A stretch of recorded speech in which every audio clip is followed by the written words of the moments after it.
Buenas noches. Bien, vamos a continuar con nuestra serie La historia de la iglesia. Para los que nos visitan, estamos tocando todos los jueves el tema de la historia de la iglesia. Y hoy vamos sobre nuestro décimo tema dentro de la historia de la iglesia. Y pues les recomendamos que puedan escuchar en las grabaciones lo que hemos estado enseñando acerca de cómo la iglesia a través de la historia se ha ido desarrollando. Y ya hemos hablado bastante de cómo inició, cómo llegamos al tiempo de la Reforma. Hemos visto algunos de los reformadores y hoy vamos a ver al más grande de los reformadores. Vamos a ver algo de su historia, vamos a ver cómo es que Dios obró en su vida. Y este hombre se llamó Martín Lutero, un hombre odiado por muchos, pero amado por Dios y amado por muchos también. Y este hombre, Martín Lutero, la historia de él nos muestra lo que le puede pasar a una persona que busca de todo corazón a Dios. La historia de este hombre nos ilustra cómo la vida de una persona que busca a Dios, que se sumerge en las escrituras, que su delicia es la palabra, que lámpara es a sus pies la palabra de Dios. La vida de él es un ejemplo vivo de lo que le puede suceder a una persona que reúna ese celo que este hombre manifestó en aquel tiempo. Cuando alguien como Lutero descubre las verdades del Evangelio, indudablemente, no hay otra cosa, indefectiblemente, enfrentará a la religión muerta y a la religión corrupta. Porque la verdad de Dios siempre se va a contraponer contra el error, siempre, toda la vida. Y los grandes descubridores de los tesoros del Evangelio, desde el Antiguo Testamento hasta el Nuevo Testamento, todos estos grandes hombres, mujeres que descubrieron los tesoros del Evangelio, perdieron muchas amistades, familiares. Muchos de ellos experimentaron la soledad, porque mientras más conoces a Dios, más te das cuenta cómo Dios es, cuál es la voluntad de Dios, y esto se va a contraponer contra el espíritu religioso que prevalece. Y bueno, esta gente que descubre los grandes tesoros del Evangelio, así como Martín Lutero, van a hacer las paces con Dios, pero van a declarar la guerra al mundo. Le van a declarar la guerra a los enemigos de Dios, no porque se pongan así en el acto mismo de retarlos, no, sino porque su misma vida, su mismo conocimiento de Dios los va a hacer y los va a volver enemigos de Dios, del mundo, mejor dicho. Jesús dijo: si me han aborrecido a mí, a ustedes los van a aborrecer también. Lutero escribió: yo he nacido, y escribió esto cuando ya él estaba consciente de qué era la tarea que Dios le había encomendado en esta vida. Él le escribió lo siguiente: he nacido para la guerra y lucho con todos y contra todos los demonios.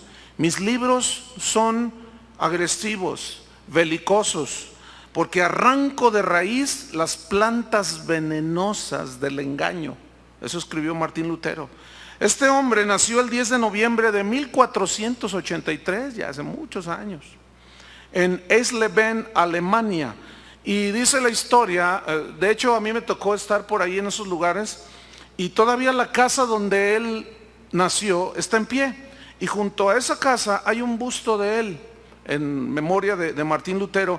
Y hay una inscripción que dice: la palabra de Dios fue la enseñanza de Martín Lutero. La palabra de Dios. No había otra cosa para él que la palabra de Dios. Sus padres, Juan y Margarita, dice la historia, su biografía de él, que eran hombres, era un matrimonio que amaba a Dios, eran piadosos, pero eran a la vez muy duros con el pequeño Martincito. Dice Lutero, contó en parte de su historia, que un día, dice él, Mi padre me castigó de tal manera, tan duro fue, que me tuve que ir de la casa. Pero después, obviamente, él regresó. Él estaba bien consciente de que el temor a Dios que le infundían sus padres, pues le servía. Y él, de alguna manera, aprendió un versículo que decía que si los hijos honran a los padres, Dios los iba a bendecir. Y a pesar de que era muy pequeño, él comenzó a tener un temor de Dios. Dios fue preparando desde pequeño a este que sería el más grande de los reformadores, porque dice su historia que cuando él entró a la escuela, a la primaria, los maestros, por razones que solo Dios sabe, lo trataban mal. Eran muy agresivos con el niño, con Martín. Como que Dios estaba ya formando desde pequeño un carácter sólido para resistir los embates que él posteriormente enfrentaría. Él no se imaginaba que Dios estaba preparándolo desde niño. A los 11 años de edad, dice la historia, fíjate, un niño ya, a los 11 años de edad ya escuchaba los sermones enérgicos, llenos de unción, de fuerza, de un monje agustino que se llamaba Andrés Proles. Y estos sermones denunciaba ya la corrupción de la iglesia, la corrupción de los ministros de ese tiempo. Y fue allí donde a los 11 años, él posteriormente reconocería que fue allí donde Dios sembró en su corazón la semilla de la palabra de Dios. Pero él ignoraba que iba a llegar a ser uno de los reformadores que quedarían en la historia. Dice la misma que en 1501 entró a la universidad y entró a la biblioteca de la misma, dice su biografía, y se encontró con un ejemplar de la Biblia. Era la Vulgata Latina, una traducción que había hecho uno de los padres de la iglesia llamado Jerónimo, y esta estaba en latín, y como él ya había estudiado el latín, era una persona muy preparada. Al estar buscando libros que leer, que estudiar, se encontró con este ejemplar de la Biblia que no había muchos en el mundo. Y hasta ese día, fíjense, Lutero creía que la Biblia consistía solo en los evangelios y unas 2 o 3 cartas de Pablo. Él no se imaginaba que la Biblia contenía muchísimos libros y muchísima palabra de Dios que los religiosos de aquel tiempo habían cerrado. Pero dice su biografía que cuando empezó a abrir la Biblia, oh maravilla, dice, se quedó tan maravillado, encontró tantas cosas allí escritas acerca del Señor, que dice su historia que se estremeció de tal manera que tomó la Biblia en su pecho y la estrechó contra el mismo, y a partir de ese día nació en el corazón de Lutero un hambre indescriptible por leer y conocer la palabra de Dios. Y comenzó a leer la escritura página por página. Hermanos, si esa misma hambre surgiera en nosotros, otra cosa sería este mundo, porque gente como esta hace falta en este tiempo. Y él cuenta que le impresionó mucho ahí en 1 de Samuel, cuando Ana dedicó al niño Samuel, a su hijo. ¿Se acuerdan que ella no podía tener hijos? Y bueno, Dios la visitó, y el cántico de Ana y todas esas historias de la Biblia, él comenzó a atesorarlas, comenzó a estudiarlas. Él siguió ahí en la universidad y en el 1505 se graduó de doctor en filosofía. Era un hombre muy preparado. Pero él seguía yendo a la biblioteca a leer las escrituras.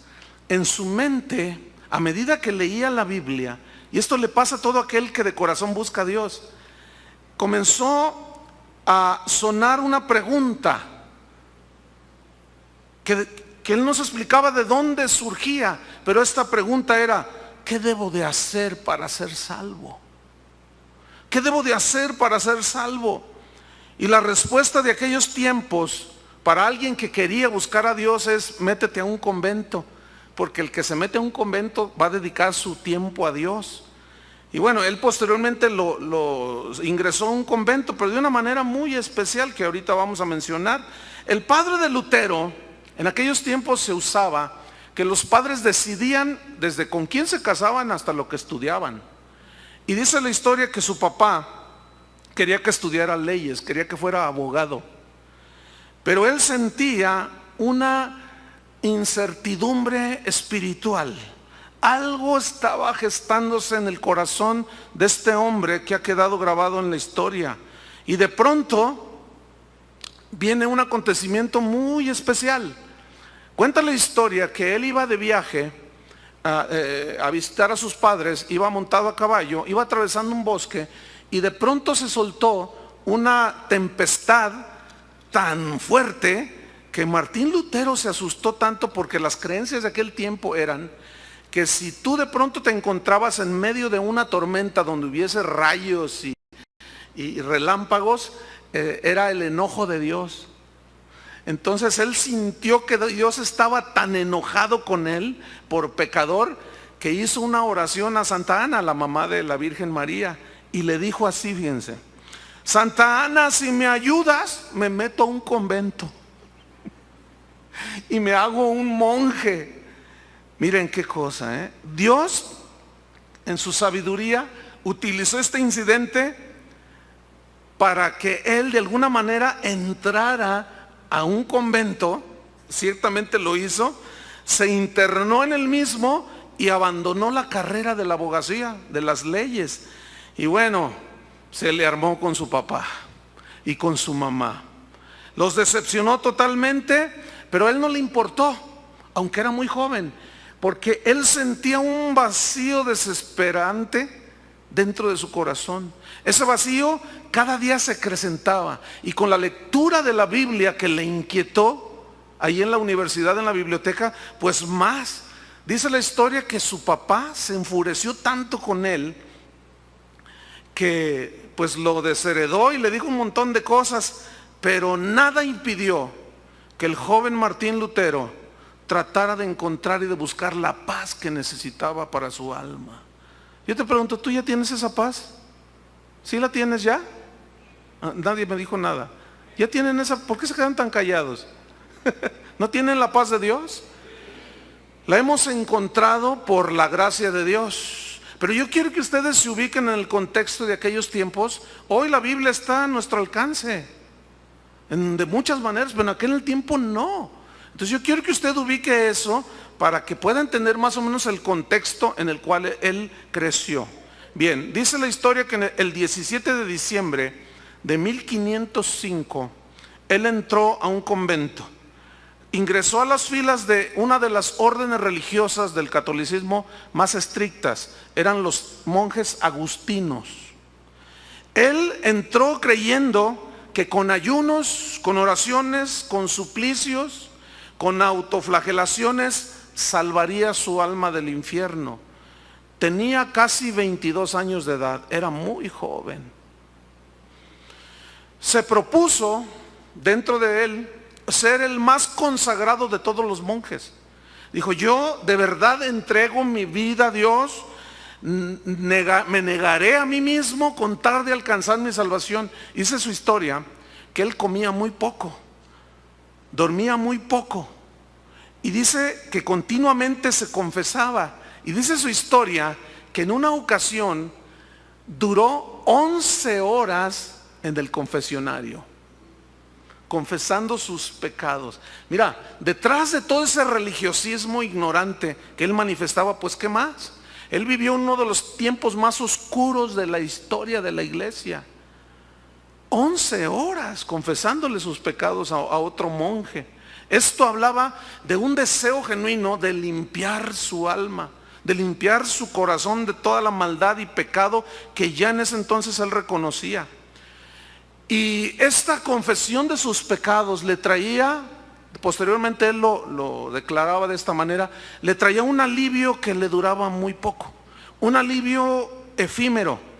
El tormento de su alma, dice él, no lo dejaba.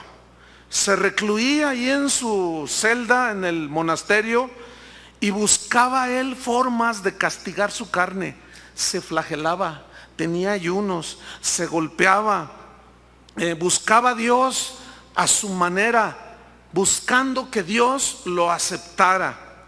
De pronto el milagro comenzó a gestarse en la vida de Lutero, porque Dios ve el corazón, acuérdense.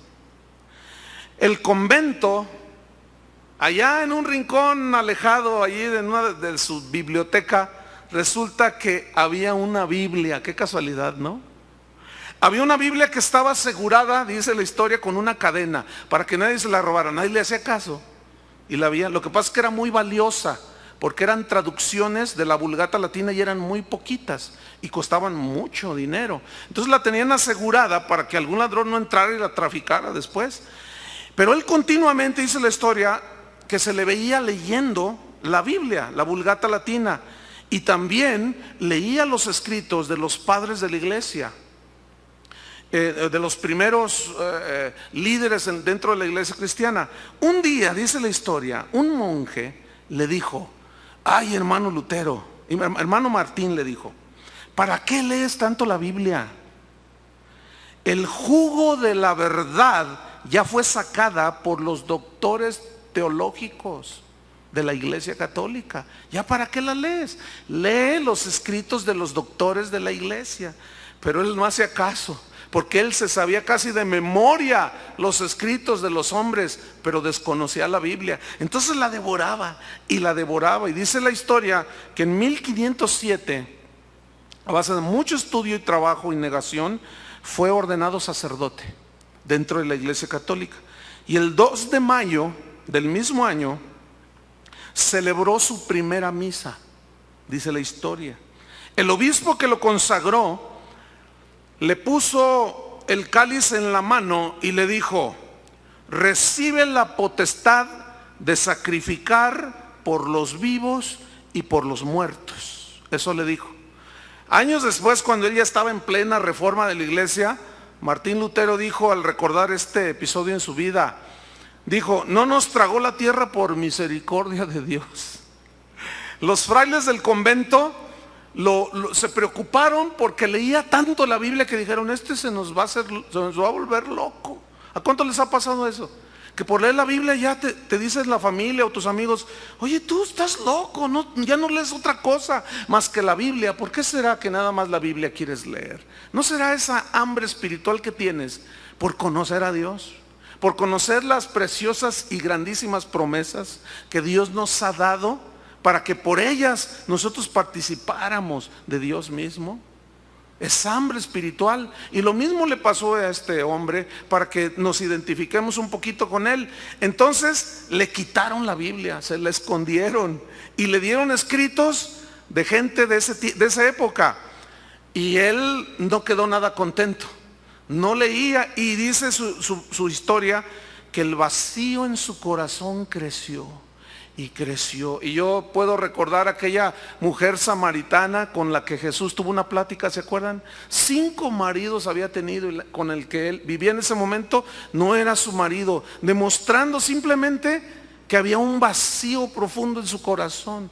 Y a través de toda la historia, la Biblia y la gente que conocemos, podemos ver gente así, ¿no es cierto? Que busca y busca, pero lo único que encuentran es vacío. Por eso es muy importante que nosotros les llevemos las buenas nuevas del Evangelio y les hagamos que conozcan a Dios, acercándolos por medio del arrepentimiento. Y Lutero sentía un vacío que crecía y crecía.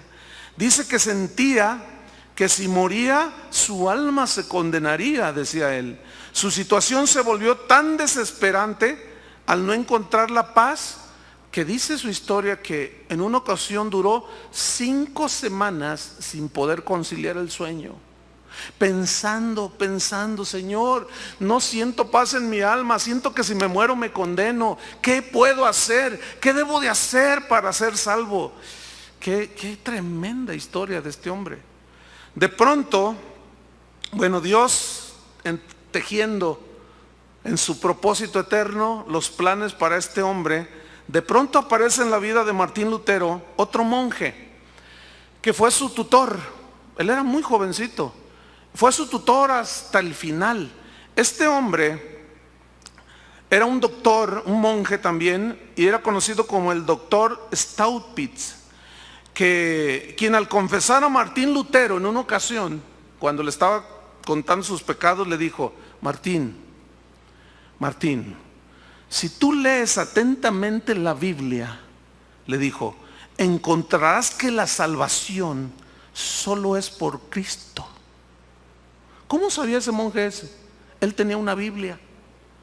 ¿Cómo encontró ese monje una de las verdades más medulares del cristianismo? Que la salvación solamente es por Jesucristo, por gracia, por medio de la fe, leyendo las Escrituras. Este doctor en teología, este monje, había encontrado a Cristo. Pero recuerden que en aquel tiempo decir que Jesucristo era el único Salvador era una herejía, porque ya había un montón de intercesores y de salvadores. Pero este hombre, en secreto, cual Nicodemo, seguía a Jesús. Pero cuando miró el hambre que tenía este Martín Lutero, le dijo eso: Martín, solo Jesús, le dijo. En la Biblia vas a encontrar que la salvación solamente está en Cristo. Yo ya lo encontré, le dijo. No, hombre, los ojos del Martín Lutero se abrieron y no, olvídense, ¿no? Le dijo también en esa ocasión en el confesionario: querido Martín, mira, qué útil y necesaria es para ti haber pasado toda esta tribulación, porque Dios nunca permite nada sin un propósito. Ese monje conocía a Dios y empezaba de alguna manera a compartir las verdades del evangelio con ese joven sacerdote. Y Lutero le decía a este monje: es en vano, fíjense lo que le decía, es en vano que yo le prometa cosas a Dios. El pecado es más fuerte que mis promesas. Todavía no nacía de nuevo, todavía no tenía la naturaleza, la nueva creación como la que tú tienes hoy. Y seguía él esclavo del pecado y vivía una vida religiosa. Amigo y hermano Martín, le respondió aquel monje, ¿por qué te atormentas así?, le dijo. Mira solamente las heridas de Cristo y mira la sangre que derramó por ti. Ahí es donde la gracia de Dios, le dijo, te alcanzará. No te martirices más, Martín, le dijo. Échate en los brazos de Jesús, confía en Él, le dijo. Recibe su justicia. Pero esas palabras sonaban nada que ver. No entendía nada Martín Lutero. Le decía: Dios no está, Dios te ama, le decía. Él está escuchando tu corazón. Y Él te dice: si oyes hoy mi voz, nadie te va a arrebatar de mi mano. Dios estaba ministrando al joven Martín Lutero a través de este que, repito, sería su tutor por toda la vida. Y de una manera milagrosa recupera la Biblia que le habían escondido los otros monjes. La recuperó y la comenzó a leer día tras día. Comenzó a leer las epístolas de San Pablo. Le impactaron tanto que dice su historia que fue precisamente la epístola a los romanos, la cual es considerada la columna vertebral del cristianismo, que fue una de las epístolas que definitivamente al leerlas viene el arrepentimiento, viene el encuentro con Cristo, nace de nuevo y él recibe la justificación por fe y llega a la paz tan anhelada. Y él leyó versículos como este, miren, abra su Biblia en Romanos 1, capítulo 1, versículo 16.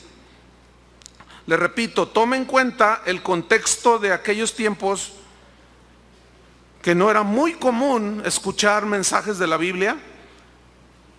Y estos dos versículos le impactaron a Martín Lutero, que decían: porque no me avergüenzo del evangelio, porque es poder de Dios para salvación a todo aquel que cree. Y eso, a todo aquel que cree, solamente creer, al judío primeramente y también al griego, porque en el evangelio la justicia de Dios, acuérdense que él era un hombre muy preparado, y la Vulgata Latina La Biblia estaba traducida al latín, pero había versiones en griego también, a las cuales posteriormente él tuvo acceso, y al ser él una persona muy preparada, con mucha inteligencia aparte, él buscó en los idiomas originales el significado de justicia de Dios y entendió que era que Dios te declaraba sin pecado, inocente, aceptable delante de Dios, cuando tú creías, o el creyente ponía su fe solamente en el sacrificio de Cristo. Entonces él siguió leyendo: porque en el Evangelio la justicia de Dios se revela por fe y para fe, como está escrito: mas el justo por la fe vivirá. Esa frase, el justo por la fe vivirá, fue ¿cómo le diré? Lo que destapó el corcho, ¿sí?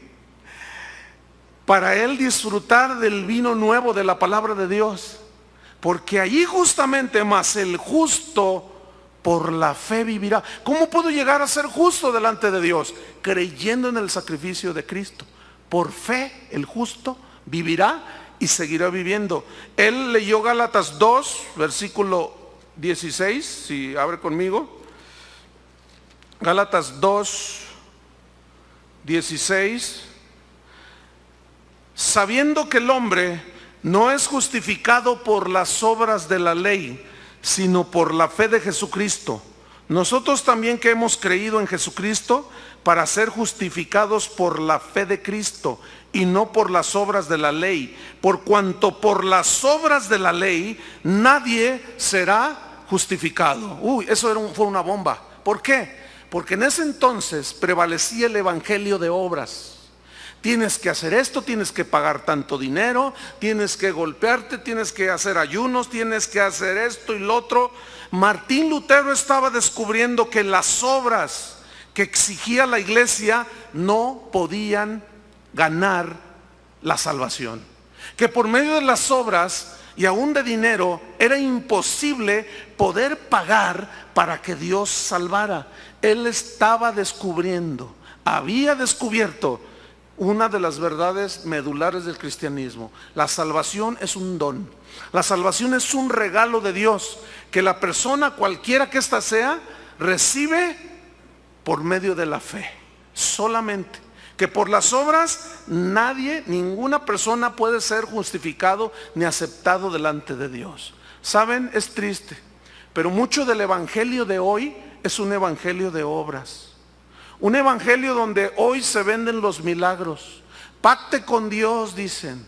Y nosotros vamos a orar para que Dios le dé esto, para que Dios le haga el milagro, pero mande dinero y haga esto y haga lo otro y más allá. Otra vez estamos cayendo en lo mismo. En 1509, por recomendación de su tutor, el doctor Staupitz, ingresa a la Universidad de Wittenberg, ahí en Alemania, como catedrático, ya como un maestro, para enseñar filosofía. Recuerden que él recibió un doctorado en filosofía, pero su corazón estaba en la Biblia, su corazón estaba en las Escrituras, y él siguió estudiando la Biblia. Y de pronto, al enseñar la filosofía, ahí en la universidad comenzó a leer, comenzó a estudiar, comenzó a enseñar a los estudiantes que escuchaban sus clases de filosofía. Les empezó a enseñar, ¿qué creen ustedes? La Biblia. Y dice la historia que otro monje, uno principal allí en la universidad en Wittenberg, dicen que lo escuchó una de sus disertaciones que daba a los estudiantes sobre teología, sobre las Escrituras. Dice la historia que quedó tan impresionado del mensaje, de lo que estaba diciendo Martín Lutero, que dijo lo siguiente: este fraile confundirá a los doctores en teología de la Iglesia Católica, porque su doctrina es nueva. Se le decía nueva. Dice, y va a reformar la Iglesia Católica, porque su apoyo de este monje, de este joven predicador, se apoya totalmente en la Biblia y nadie va a poder en contra de él. Fíjense, profetizando sin saber. Pues resulta que pasan los años, unos pocos años, y nadie le dice nada que no enseñe acerca de las Escrituras. Al contrario, los estudiantes les despertó el hambre de Dios cuando empezaban a escuchar las historias de la Biblia, y su tutor lo invitó a predicar a una capilla de los agustinos donde él ministraba. Su tutor le dijo: oye, Martín, pues he escuchado acerca de tus disertaciones en la universidad y me gustaría que fueras a predicar a la capilla donde yo soy capellán. Y dice la historia que Martín le dijo: mira, si yo voy y predico allí, después de escucharme, me vas a matar, le dijo, porque lo que yo estoy predicando contradice abiertamente lo que nos han enseñado. Pero el tutor le dijo: pues precisamente de eso se trata, se ve que ya encontraste a Cristo. Le dice: vente, quiero que prediques ahí en la capilla. Y fue Martín Lutero. Y dice la historia que en esa predicación se corrió la voz de que iba a predicar el joven doctor en filosofía, sacerdote católico, que había descubierto en las Escrituras. Va, acepta la invitación, y dice la historia que fue tal el impacto de su mensaje, de su predicación, que el rey ahí en Alemania lo nombró el predicador de la principal iglesia más grande que había allí en Wittenberg, donde él estaba en ese tiempo. Dice la historia que en el 1511 fue enviado a ver al Papa a Roma con una encomienda de tratar un asunto acerca de la orden de los agustinos. Y dice la historia, no sé cuántos vieron la película de Martín Lutero, pero allí se refleja fielmente con imágenes su decepción cuando él llega a Roma, a la sede del mismo Papa, y la desilusión que experimentó Martín Lutero al ver lo que vio allí en Roma. En ese entonces Julio II era el Papa, y comenzó él a ver que los sacerdotes de ese tiempo contrataban prostitutas, que afuera del Vaticano había prostitutas ofreciendo sus servicios sexuales a los sacerdotes. Y eso le pareció a él de lo más horrendo. ¿Cómo es posible? Acuérdense que él era un sacerdote católico, y como buen sacerdote, pues él tenía toda su confianza en lo que Roma decía, en lo que el Papa decía. Entonces él llega allí y ve todo esto, y su desilusión fue tan horrible. Dice la historia que lo invitaron a celebrar una misa, y mientras él estaba allí en una iglesia donde lo habían invitado, llegó varias horas con anticipación y comenzó a ver a los sacerdotes que ministraban la misa, y las misas duraban 10 minutos. ¿Saben por qué duraban 10 minutos? Porque como las cobraban, había que hacerlas lo más rápido posible, ¿no?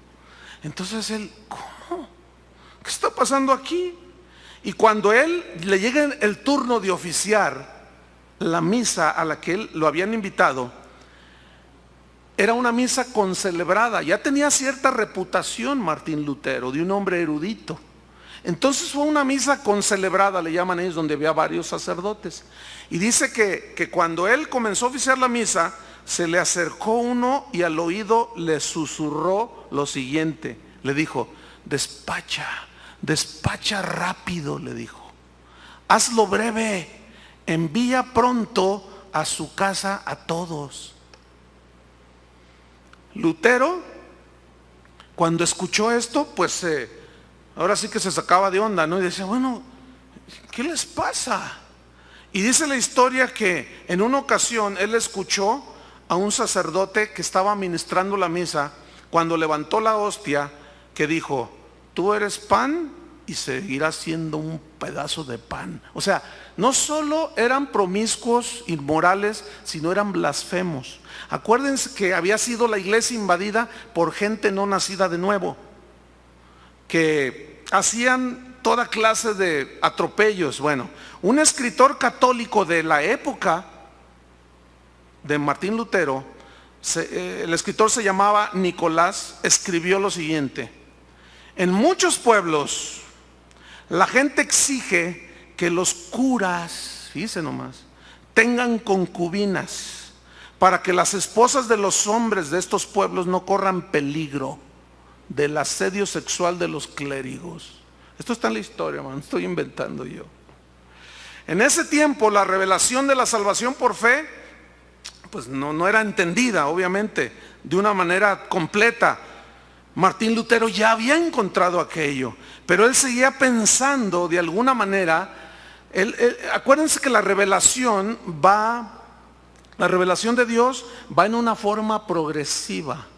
Él ciertamente ya había tenido la revelación de salvación por fe, pero todavía había un proceso en que su entendimiento iba a ser renovado. Y fíjate lo que le sucedió. Cuenta la historia que en un momento, cuando estaba allí en Roma, él subió una escalera, le llamaban la escalera de Pilato, que un papa había mandado traer de Israel, donde Jesús se paró enfrente de Pilato. ¿Se acuerdan cuando le dijo, a ver, tú quién, defiéndete? Cuando habló con él, cuando lo juzgaron. Esas escaleras las arrancaron de cuajo y se las llevaron a Roma, fíjense. Se las llevaron allá al Vaticano y las tenían como reliquias. Entonces decían, previo depositar un dinero, que si tú subías esas escaleras y te parabas en el escalón donde Jesús había estado parado, tú ya ganabas tu salvación. Entonces, no, puras aberraciones, ¿no? Entonces, Martín Lutero, entre su revelación y en su renovación, él se fue a las escalinatas, a las escaleras de Pilato, así se conocían. Y todavía por ahí las tienen, Y pues él esperaba de alguna manera alguna gracia de Dios. Pero cuenta él que cuando se paró en el escalón donde supuestamente Cristo había estado parado hablando con Pilato, dice que se inclinó para besar el escalón. Acuérdense, él estaba en una renovación. Es como usted cuando conoció a Cristo, ¿se acuerda? Que todavía iba a misa y todavía se daba sus persignadas y todavía, ay, madre mía, ¿no? Entonces usted empieza en un proceso, ¿no?, de renovación y todo eso. Pues así le pasó, y cuenta la historia que él se paró allí, y cuando se inclinó a besar el escalón donde supuestamente Cristo había estado de pie allí, escuchó una voz que le dijo, Martín, el justo por la fe vivirá. Y dice que se sorprendió todo, ¿no? Se bajó corriendo, dice. Regresa a la ciudad a Wittenberg y se enfermó. O sea, fue tal su impacto de todo lo que vio en Roma, de esa voz que había escuchado, Martín, el justo por la fe vivirá, que le afectó su salud. Y sobre todo la decepción de que Roma estaba en la peor de las corrupciones morales y espirituales de ese tiempo. Dice la historia que en 1512, el 19 de octubre, Martín Lutero recibe su doctorado en teología. Y él hizo un juramento, los hacían hacer jurar, pero él dijo estas palabras en su juramento el día que recibió su doctorado en teología.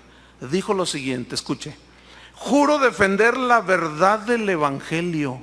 Eso no se hacía, pero él lo dijo. Juro, dijo, defender la verdad del evangelio con todas mis fuerzas. Prometo ser fiel y puro a las escrituras y a Dios. Defenderé la verdad de la palabra de Dios y por escrito y hablado contra todos los falsos maestros. No, hombre. Ahí empezó, hermanos. Y hoy nosotros estamos disfrutando de la obra valiente de este hombre al enfrentarse a los religiosos de ese tiempo. Por eso es bueno saber algo de esto. Esto que estoy dando de historia de la iglesia son unas enseñanzas especiales. A mí me gusta hablar de la Biblia, del Evangelio, pero es bueno saber algo de nuestras raíces. Por eso es que decidimos enseñar esto. Entonces, seguido, él recordaba estas promesas que le había hecho a Dios delante de todos. Pero todos los que lo oyeron el día de su graduación ni entendieron lo que estaba diciendo. Pues la verdad del evangelio, bueno, pues del evangelio. Y déjeme en los próximos 10 minutos hablarle un poco sobre la obra de reforma de Martín Lutero. Hasta ese momento, ya después de su graduación, él ya estaba plenamente convencido acerca de la salvación, plenamente convencido de que el justo por la fe viviría, plenamente convencido que la gente necesitaba conocer las Escrituras.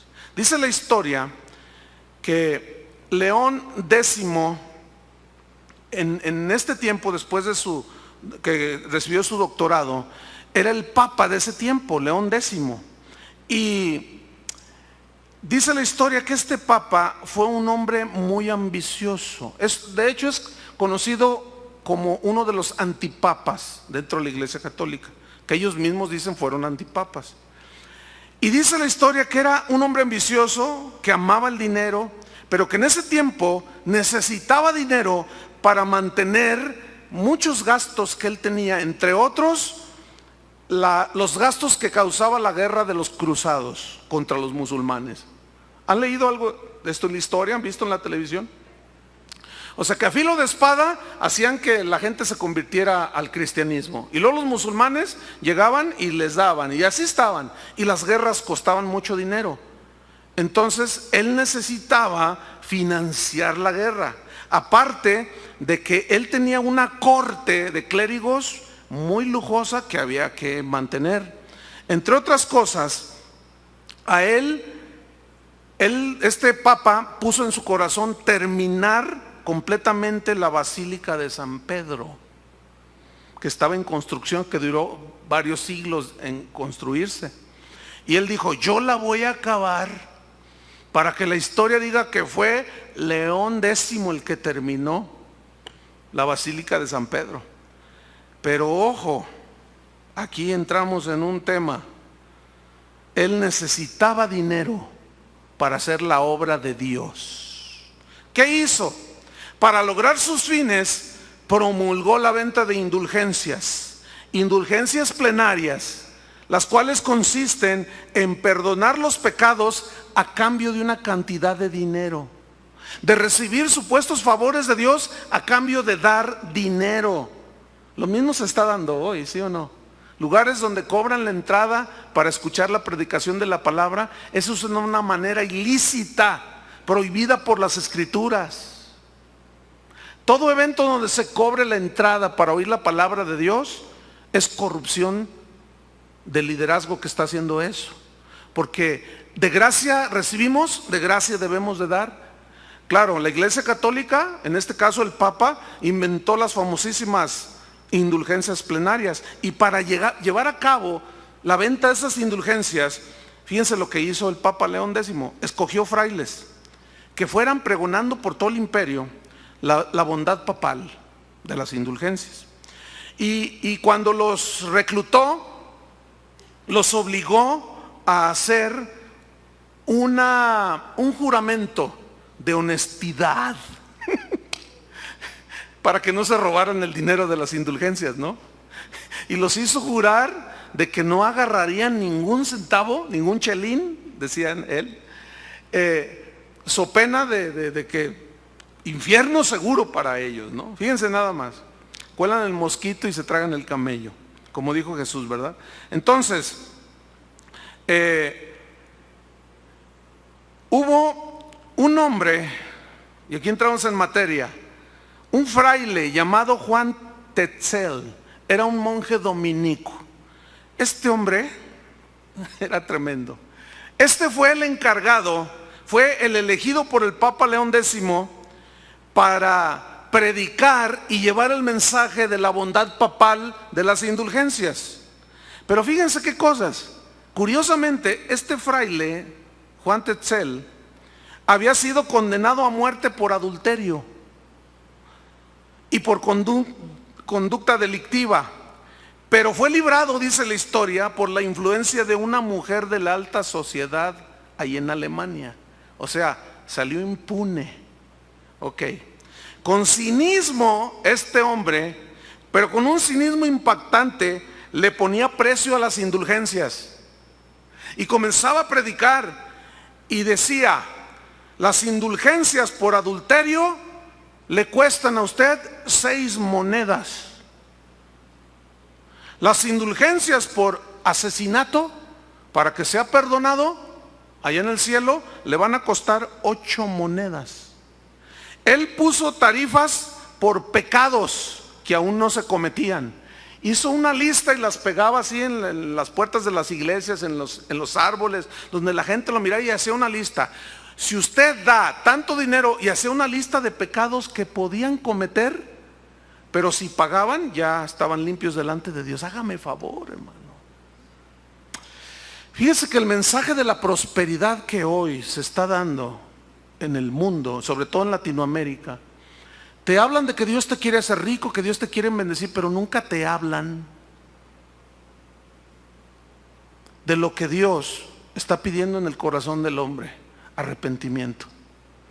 Es decir, ellos te hablan de que Dios te quiere prosperar como estés, como seas quien seas, hagas lo que hagas, porque nunca te dicen nada acerca del arrepentimiento. Obviamente este mensaje es muy popular. ¿Por qué? Porque pues a quien no le gusta que Dios lo haga rico. Y por supuesto esos predicadores disfrutan de las bondades que la gente tiene hacia ellos, porque como son predicadores de la prosperidad, obviamente ellos deben de vivir prósperamente. Es lo mismo, hermanos. Nada más como dice el dicho acá en México, es la misma gata, nomás que revolcada. Basta tener un poquito de discernimiento para darnos cuenta que el mismo espíritu de John Tetzel se ha metido en la iglesia cristiana reformada. El mismo espíritu. Tremendo este hombre. Fíjate, tarifas por pecados que aún no se cometían. O sea, te asegurabas. Cuando yo estuve en la escuela bíblica hace muchos años, en el seminario bíblico, había una estudiante que pues estaba en el proceso de renovación, y ella había nacido de nuevo, y ella tenía mucha carga por su papá, que ya era un hombre anciano. Y me acuerdo que una vez me dijo: oye, ¿qué hago? Ayúdame a orar por mi papá. Es que fíjate, mira, engaña a mi mamá con un montón de mujeres, es bien borracho, es bien maldiciente. Y el otro día yo le dije: papá, mira, solo Cristo puede perdonar tus pecados, arrepiéntete. ¿Y qué crees que hizo? Me dice esta compañera, que va al ropero que tenía allí y saca de una caja fuerte que él tenía, y saca un papel y me dice: mira, estas indulgencias, ve, firmadas por el mismo Papa, yo tengo la entrada segura al cielo. Y fíjate, en la ignorancia esta muchacha me dijo: ¿será cierto eso? Le dije: ¿cómo crees que va a ser cierto? Es que pagó mucho dinero, casi la mitad de su fortuna que él poseía la llevó a Roma, y le firmó el Papa unas indulgencias. Entonces el tipo hacía lo que quería. Entonces yo le dije: mira, dile que cómo piensa llevarse el papelito cuando se muera, y se lo presente a Pedro allá en el cielo. Y que va y le dice: oye, papá, si tú confías tanto en esa indulgencia por la cual pagaste tanto dinero, ¿cómo te la vas a llevar? Porque has visto que un muerto se lleve algo. Y dice que eso lo hizo, pues fue como un golpe que lo despertó. Finalmente, para no hacer larga la historia, el hombre recibió gratuitamente la salvación. Gloria a Dios, porque es gratuita la salvación. Pues así estaba este hombre. Vamos a terminar leyendo 2 versículos. Segunda de Pedro, capítulo 2. Segunda de Pedro, capítulo 2, versículo 1 al 3.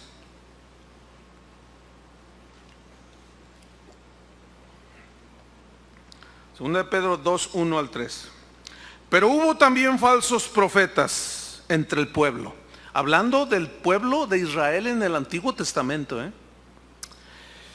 Pero hubo también falsos profetas entre el pueblo, como habrá entre vosotros falsos maestros, que introducirán encubiertamente herejías destructoras, y aún negarán al Señor que los rescató, atrayendo sobre sí mismos destrucción repentina. Y muchos seguirán sus disoluciones, por causa de los cuales el camino de la verdad será blasfemado. Escuchen el versículo 3.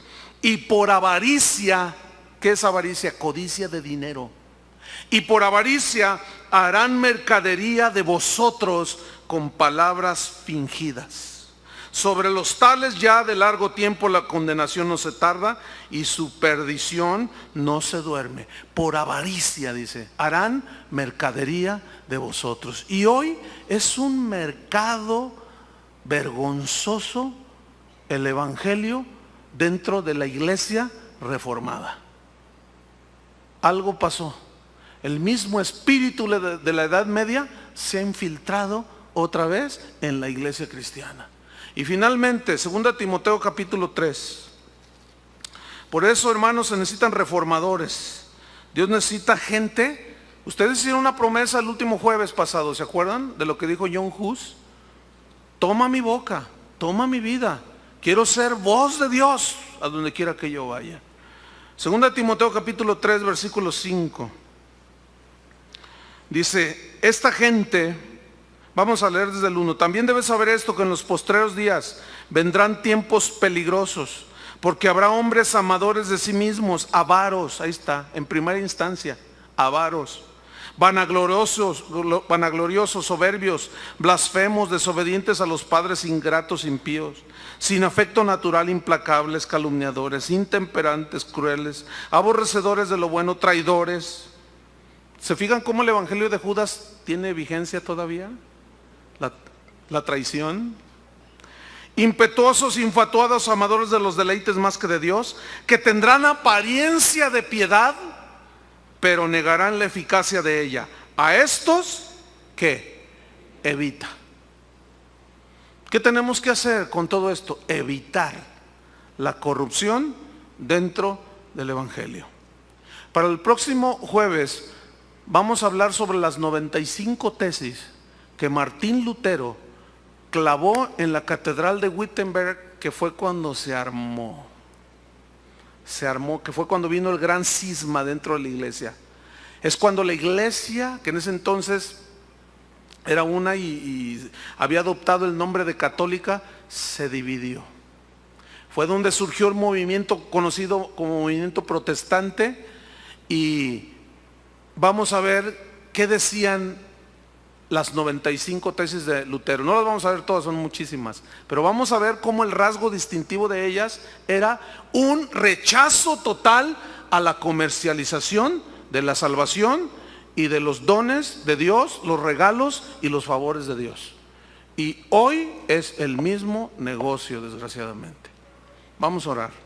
Padre, en el nombre de Jesús te damos gracias. Te damos gracias porque sabemos que tú estás levantando gente con un espíritu semejante al de aquel joven que aún desde niño comenzó a mostrar un hambre de Dios. Gracias, Señor, porque hoy nosotros te conocemos. Pone en nosotros un celo sabio, inteligente, por defender la verdad del evangelio, por defender lo más posible la pureza del mismo, por defender las doctrinas centrales del cristianismo, y una de ellas es que el justo por la fe vivirá, que la salvación y las cosas sagradas no se pueden vender o intercambiar por dinero. Este fue el rasgo distintivo de los reformadores de la iglesia en la Edad Media, en aquella edad llamada oscura, porque no había luz del evangelio, no había luz. Y aquellas luces que comenzaron a encenderse de aquellos hombres y mujeres fueron iluminados por la palabra de Dios, y se asieron de esa antorcha que es la palabra de Dios, y la defendieron aún a costa de sus vidas. Muchos de ellos ofrendaron sus vidas por la defensa del evangelio. Señor, hoy estamos viviendo tiempos peligrosos. Por un lado, hombres corruptos han entrado a la iglesia y han hecho una mercadería desvergonzada, cobrando vendiendo favores, vendiendo milagros y haciendo y deshaciendo a su antojo. Pero por otro lado, también alrededor del mundo estás levantando gente con un espíritu puro, con un espíritu recto, que aman tu palabra, que quieren dar de gracia lo que recibieron de gracia. Concédenos, Señor, esa oportunidad y ese privilegio de ser defensores del Evangelio. Derrama sobre nosotros un espíritu de valentía, un espíritu de discernimiento para discernir a los falsos maestros que entran encubiertamente entre nosotros. Estos tienen apariencia de piedad, pero lo único que hacen es comerciar con ella, engatusar a los discípulos, a los creyentes, y ellos mismos viven vidas dobles, en adulterio, en homosexualismo, en tantos pecados que son rechazados por tu palabra, Señor. Guárdanos, Señor, y que tu Espíritu Santo siempre nos guíe en el camino de la verdad. Y la verdad está en Cristo Jesús y el Evangelio de la salvación. Y el que no se conforme a las sanas palabras de nuestro Señor Jesucristo está envanecido, nada sabe y delira. Y nosotros queremos estar cuerdos, Señor, en el mensaje del Evangelio, en el nombre de Cristo Jesús. Amén. Amén. Que Dios los bendiga, hermanos.